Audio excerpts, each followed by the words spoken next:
sa ngaran sa pagkamo. Siya si Rene, napupungaw asin namumundo. Ta sa babayeng namumutan siya ay naparayo.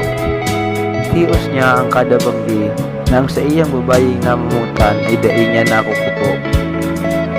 Makamundo na kada paglipot kang panahon, dai siyang ibang maginibo kundi magtaklob kang kamong asin maghapuros kang buto. Init mong mga halik ay nasa labi ko. O mamimiss kita, o aking sinta.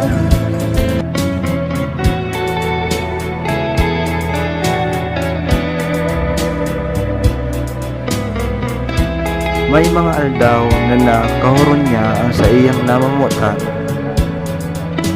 sa paag ni kang telepono. Sa diit na minuto, nagkakaigwa kikaugmahan ang sa iyang namumundong puso. Pero sa pagtapos ng diit na minuto, ang diit na minutong kaugmahan napapalitan di sobrang kamunduan. Napapaluha dara sobrang kapungawan, nagahapot sa diri. Kung noarin niya giraray, mapadatulan ang babayi sa iyang namumutan.